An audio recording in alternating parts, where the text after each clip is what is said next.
Which film from the 80s or 90s felt ahead of its time?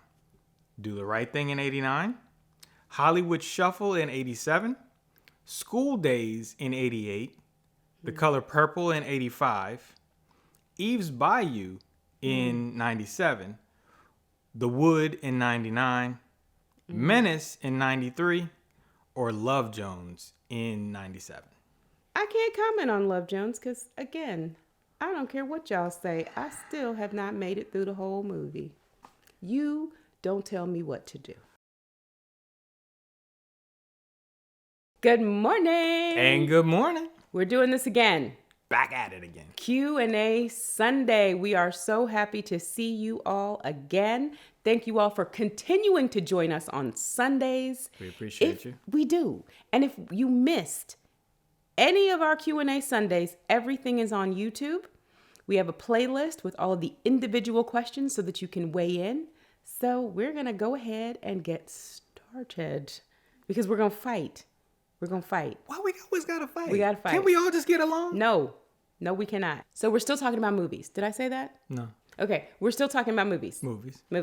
So I'm going to go ahead and start. All right. I'm going to go first. Why? Because I get to go first. It's Women's History Month. That's you why. just going to pull that card all month? All month long. Which movie sparked the most conversation in your circle when it came out? Like, is it controversy or just conversation? Conversation. Like, you're like, hey, we have to go see this movie, or did you see this movie? And what did you think? That kind of stuff. Right. Now, I'm going to give you the dates because then you'll know who you were talking to. Okay, so let's see. Did I talk about it or not? Do the Right Thing, 1989. Right. How old were you? 13? Something like that. Boyz in the Hood, 1991, a little older. Yeah. Set It Off, 1996, in college. Yeah. Waiting to Exhale, 1995, also in college. Mm-hmm. The Color Purple, we were 10, so not really. A lot. School Days, 1988. Yeah. And Lean on Me, 1989. Now, I know Lean on Me, I don't know if I was talking about it, but I loved it. Yeah. I would say Lean on Me just because everybody was talking about it when you came back to school. Everybody's like, you can call me Batman now. Like, yes. Sam's, where are you, Sam's? Okay, but the Set It Off though. Yeah, now Set It Off. Because you actually had something to talk about. But Set It Off, I guess that hit differently for me. Yeah, because you're bigger. You're in college now. Yeah, I was an adult at that point. So yeah, so you could actually talk about what would you do like that was dumb. Why'd you go back? I wasn't thinking about the fact that he was locking the doors to the high school in Lean on Me then. Yeah, I mean, you were thinking about them singing and, right. Fair uplifting type stuff. But Set It Off, I think, was one of those first movies where you're yelling at the screen as a semi-adult. Yeah. You're like, are you kidding me right now? What are you doing? What? If I was a bank robber, which I'm not... Because 96, I hadn't graduated yet, but right. I was about to. I'm about to be a college graduate, and I'm like, girl, if you gonna rob the bank, I'm not robbing the bank. Right. That never would have been me. Don't do this. Your logic is flawed here. Yeah, you got to do this, and this. Yeah. So I definitely was having conversation about that. Your turn. Which film from the 80s or 90s felt ahead of its time? Do the Right Thing in 89, Hollywood Shuffle in 87, School Days in 88, The Color Purple in 85, Eve's Bayou in 97, The Wood in 99, Menace in 93, or Love Jones in 97? So ahead of its time, I would say for me, probably something that I hadn't seen as a Black movie. Mm-hmm. So Eve's Bayou, because it was kind of artsy. Yeah. I would say that was ahead of... It's not really even ahead of its time. No. It's just that we hadn't really seen that in Black mainstream, like mainstream-ish type movies. Yeah. I can't comment on Love Jones because, again, I don't care what y'all say. I still have not made it through the whole movie. You don't tell me what to do. I think, for me, it's got to be Do the Right Thing. Love Jones is a close second, though, because... Do the Right Thing for the issues that it was talking about. Yeah. And putting things on the table saying, look, this stuff happens in our lives, but we're not talking about it. We're not doing the things that we need to do to get better. And he called it out. And so I appreciate that. You know, you see a lot of other films start to do that later on. So I guess we need to decide what's groundbreaking and what's ahead of its time. Like you see the future in that movie. So I'm not sure if any of those work for me.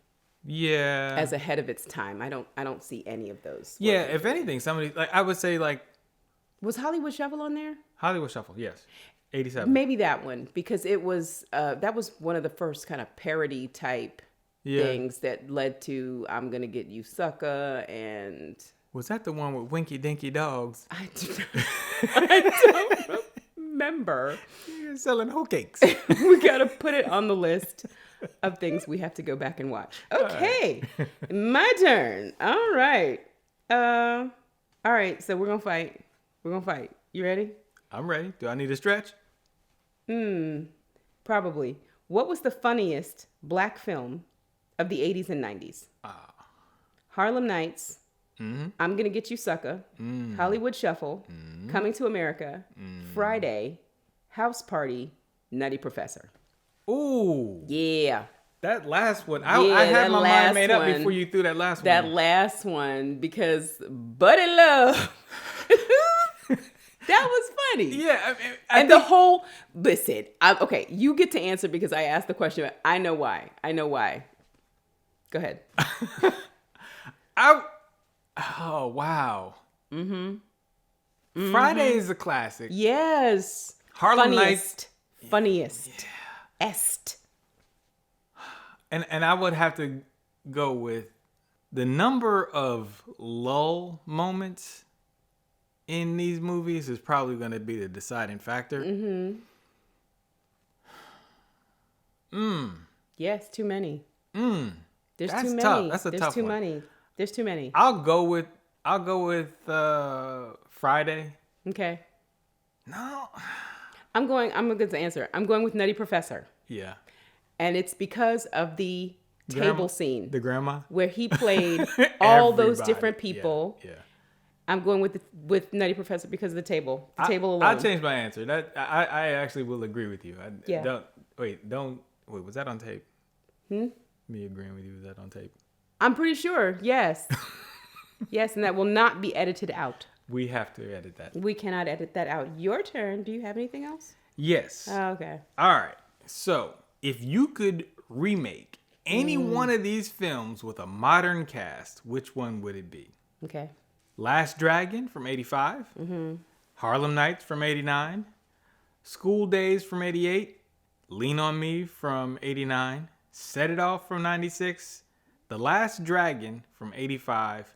Love Jones from 97. Or New Jack City from 91. That's too much. Remake. Who you remake? All right. Okay, because everything else is kind of even, and I want to see who they would pick for the cast. Last Dragon. Because I want to see who's going to be shown up. It's Deion Cole. Yeah.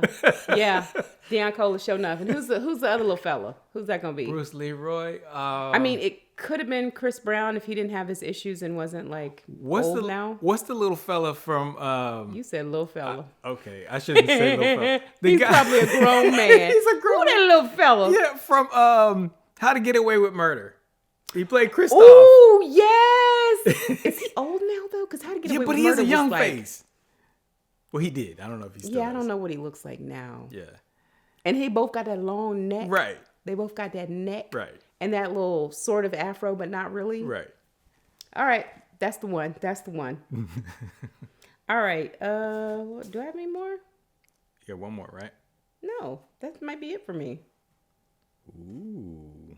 Oh, no. Oh, no. Is that all? Did that all yours? Yeah. That's it.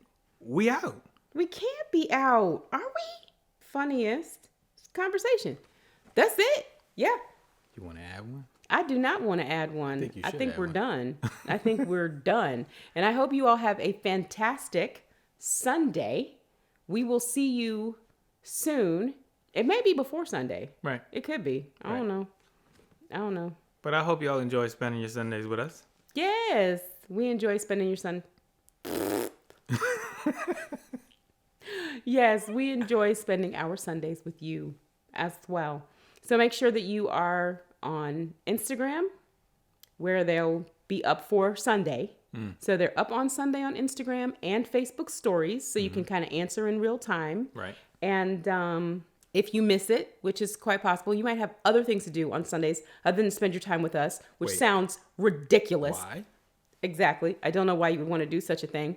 But if you miss them, you can go to YouTube. There's a Q&A Sunday playlist with each individual question so that you can, weigh in. All right. See you guys soon. Bye. Bye. Thank you for joining us for Chat and Bother. Go ahead and like our Facebook page and share this episode with people that you want to chat with or just feel like bothering, or both. Visit our website, chatandbother.com, for our episode guide and other ways to connect with us. Take care.